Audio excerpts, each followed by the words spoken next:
the slow work of the monastic scriptorium, ink, silence, and the preservation of words. The monks who wrote time itself, a room of quiet labor.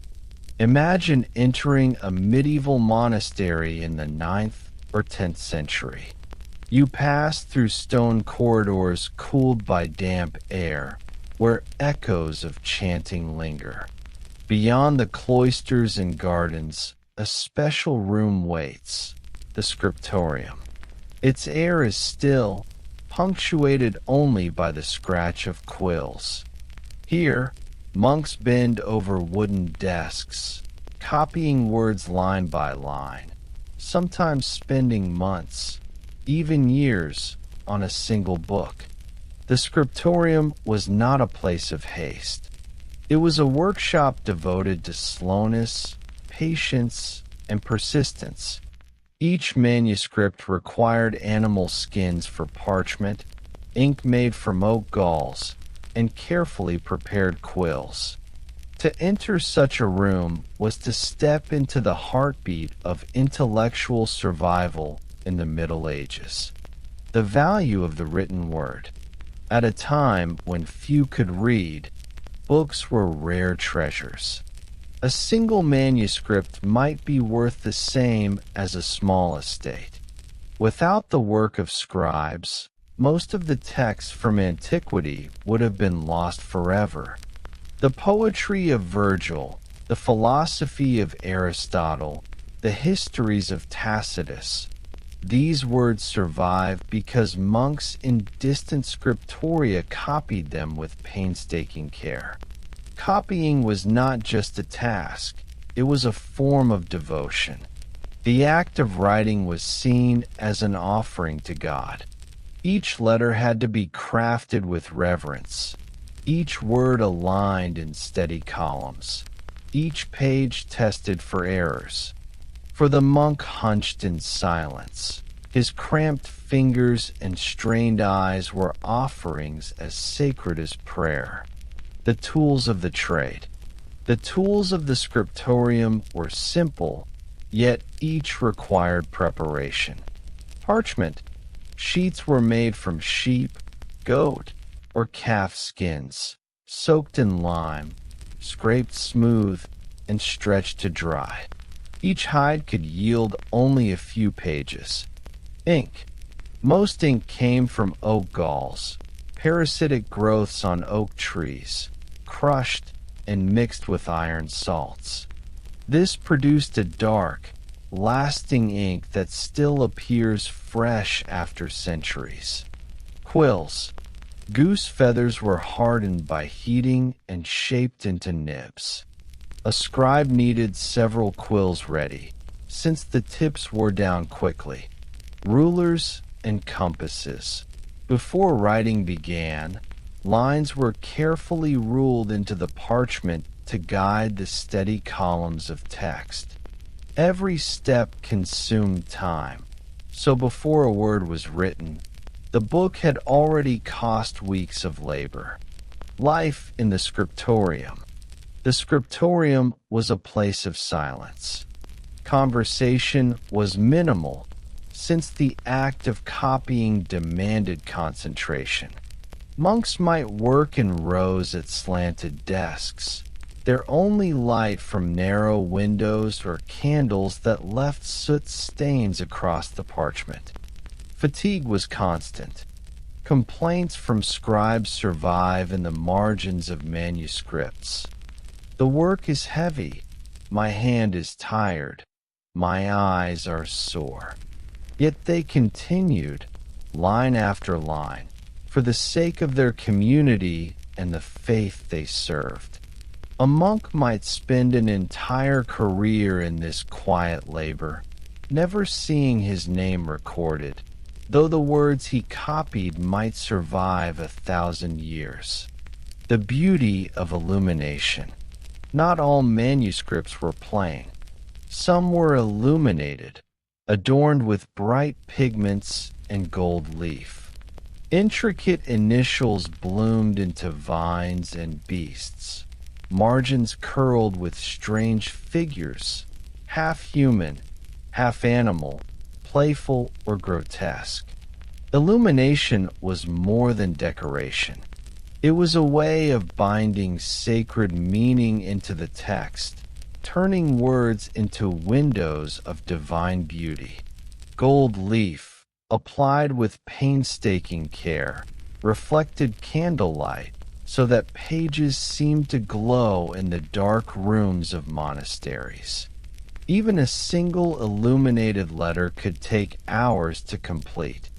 The patience required was immense, and yet, to the monks, it was worth it, a testimony that even the written word could shine with holiness. The monastic routine. Writing was only one part of the day. Monks rose before dawn for prayer, ate meager meals, and observed strict schedules of worship.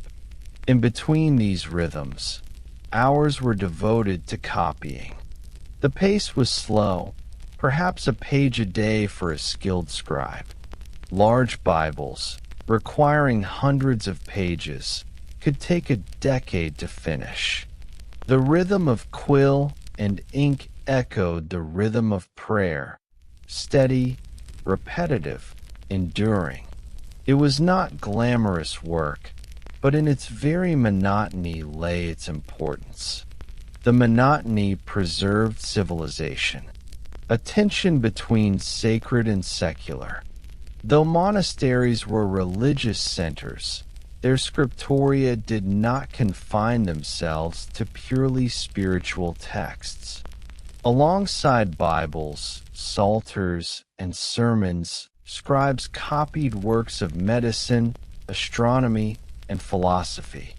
Some abbots frowned on the effort spent on pagan texts, but others understood their value.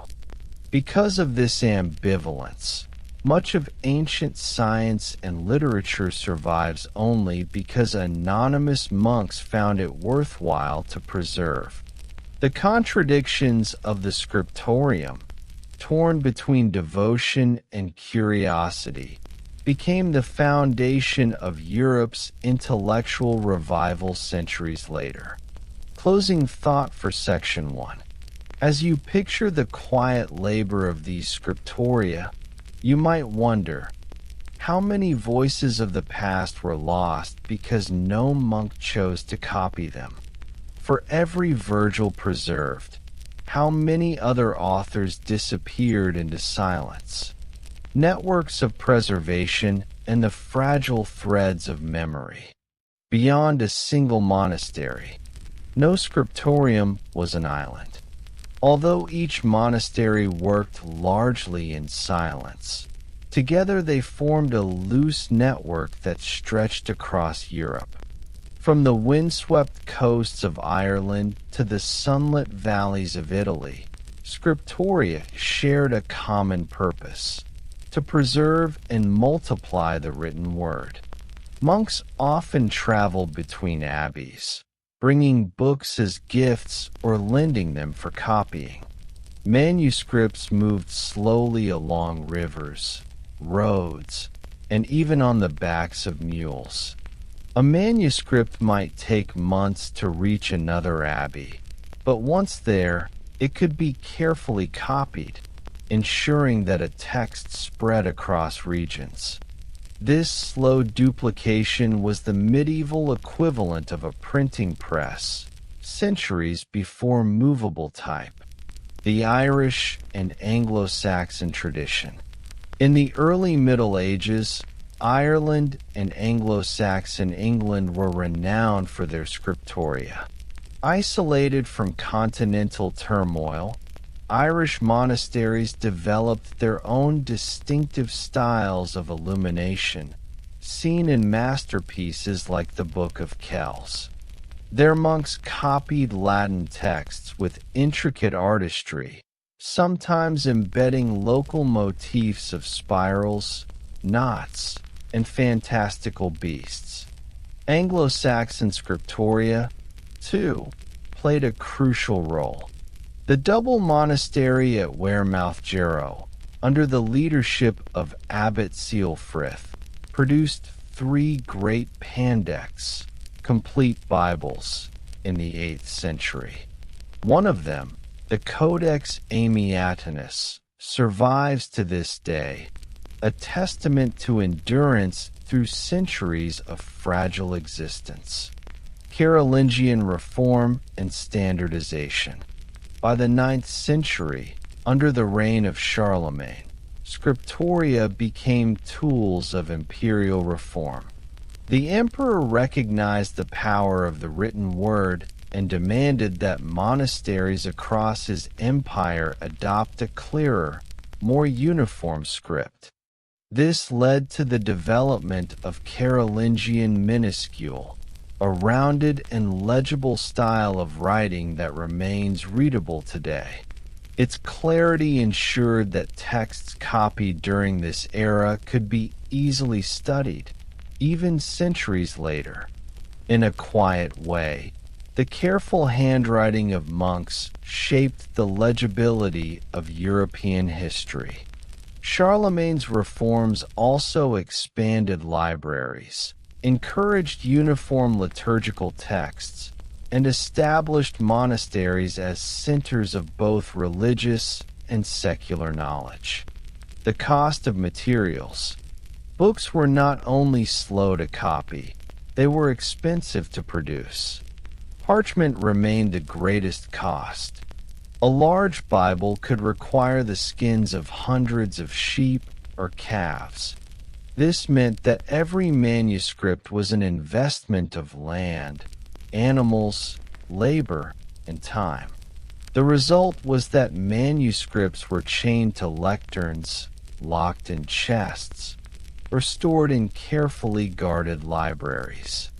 Access was restricted to a select few. Knowledge existed, but it was fragile, costly, and enclosed within walls. The scarcity of books also meant choices had to be made. A monastery might copy a theological treatise, but neglect a work of history. Over time, entire genres of knowledge risked vanishing simply because parchment was too dear to waste. Networks of borrowing and lending. Some monasteries became famous for their collections, and other abbeys sent emissaries to borrow from them. The Abbey of Cluny in France and Monte Cassino in Italy were among the great centers. In England, Canterbury and York became hubs of scriptoria. Rules were set for borrowing. A monastery might lend a manuscript only if the borrower left another of equal value as security. Sometimes abbots signed contracts promising safe return, an early form of library policy. Despite such caution, losses occurred. Fires, floods, Viking raids, and simple neglect meant that entire libraries were destroyed. Each loss was not only of parchment, but of centuries of accumulated memory. Preservation of pagan texts. One of the most intriguing aspects of scriptoria is their role in preserving classical, non-Christian works. Without monastic copying, much of Greek and Roman literature would have been lost. Yet this preservation was selective and uneven. Cicero's speeches, Virgil's Aeneid, Ovid's Metamorphoses, these survived because they were valued as models of Latin style. Other works, less admired or less useful, simply faded into oblivion. Out of perhaps hundreds of ancient plays, only a handful remain. Out of vast libraries once kept in Rome and Alexandria, just fragments reached the Middle Ages. Thus, the scriptoria preserved, but they also pruned. Their choices shaped what later generations could know of antiquity. Daily monotony, greater purpose. For the monk hunched over his desk, however, these questions of cultural selection may not have been foremost. His task was narrower, to copy faithfully, letter by letter. His world was not the whole of antiquity, but the page before him. And yet, through the accumulation of such labor, the intellectual survival of Europe was secured. The monotony of one monk's quill contributed to the memory of civilizations long past. A crisis of time. Even with this devotion, time posed a constant threat. Manuscripts wore down with use, ink faded, parchment tore. Each copy was, in effect, a race against decay. To keep texts alive, they had to be recopied every few generations. Without this cycle, knowledge would disappear. The fragile continuity of culture depended on an endless repetition, copy after copy, century after century. Closing thought for Section 2. As we step back from the monastery walls and watch the slow movement of manuscripts across medieval Europe, a question lingers. How much of human memory has survived only by chance? And how much more has slipped away, never to be read again? The decline of the quill and the legacy of silent copyists. The fragile endurance of scriptoria. By the later Middle Ages, the scriptorium, once the beating heart of a monastery, began to wane. For centuries, the image of a hunched monk scratching away by candlelight had been emblematic of preservation. But time and invention, as ever, moved on. Even before the printing press, the growth of universities in the 12th and 13th centuries shifted the demand for books. Scholastic scholars in Paris, Bologna, and Oxford required more texts than monasteries could reasonably supply. This demand encouraged new practices, such as Picia, the system of dividing a manuscript into sections so that multiple copyists could work on different parts simultaneously, producing books faster. Still, scriptoria clung to their methods: silence, single scribes, and painstaking fidelity. The printing press arrives. Then, in the mid-15th century, Johannes Gutenberg's invention of movable type and the press transformed the landscape. In Mainz, Germany, around 1450, the slow trickle of handwritten manuscripts gave way to a flood of printed books. For monasteries that had devoted centuries to the quill, the change was seismic.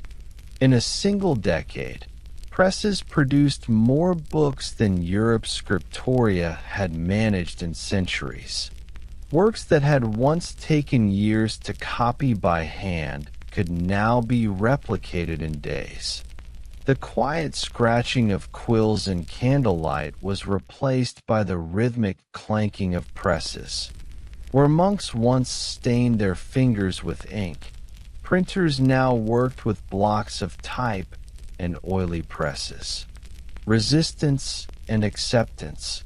Not all monasteries welcomed this change. Some feared that the speed of printing would bring errors or diminish the sacred aura of the written word. After all, a manuscript was not merely a book, it was a devotional act, imbued with prayer and labor. Yet pragmatism often prevailed. By the late 15th century, even religious institutions commissioned printed books.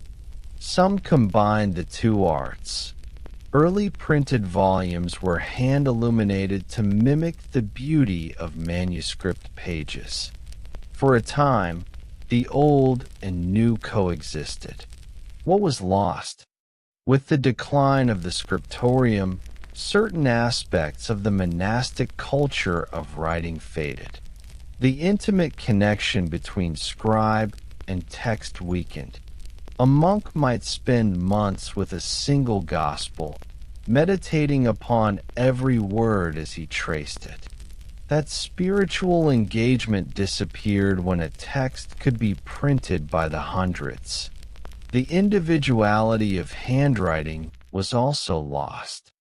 Each manuscript carried the quirks of its scribe, a flourish here, a correction there, even a doodle in the margin. These personal touches turned each copy into a unique artifact. Printed books, though uniform, lacked this living trace of the human hand. What was preserved? Yet far more was gained than lost. The labor of generations of scribes ensured that, by the time printing arrived, an immense body of knowledge was available to be multiplied and disseminated. Without scriptoria, there would have been little for the press to print. The silent toil of monks had safeguarded the classical past, carried theological traditions, and stabilized the written culture of Europe. Their work was the bridge between antiquity and modernity, the legacy in libraries. Today, manuscripts from Scriptoria rest in great libraries. The Vatican Library, the British Library, the Bibliothèque Nationale de France, and countless university collections. Bound in leather, their pages still carry the faint shine of iron gall ink and the ghostly outlines of erased corrections. They are fragile, but they remain. Each bears witness not only to the text it contains, but to the hours, days, and years spent in the act of copying. The human effort embedded in them is as significant as the words themselves. Reflection, the power of patience. The story of the scriptorium is not only about books. It is about patience, continuity, and the fragile chain of memory. Civilizations rise and fall, but the act of writing, quiet, steady, almost invisible, ensures that something endures. When you imagine a monk in a cold stone room, carefully forming letters by candlelight, you see one of the most understated engines of history. His work was not dramatic, yet without him, much of what we know today would have been lost to silence. Closing thought for Story 19. As the presses of Gutenberg's successors thundered into motion, the quiet rustle of quills faded. Yet the question lingers. Was the slow devotion of the monastic scribe merely a relic of the past, or does it still remind us, even now, that some of the most enduring work is done patiently, word by word, in silence?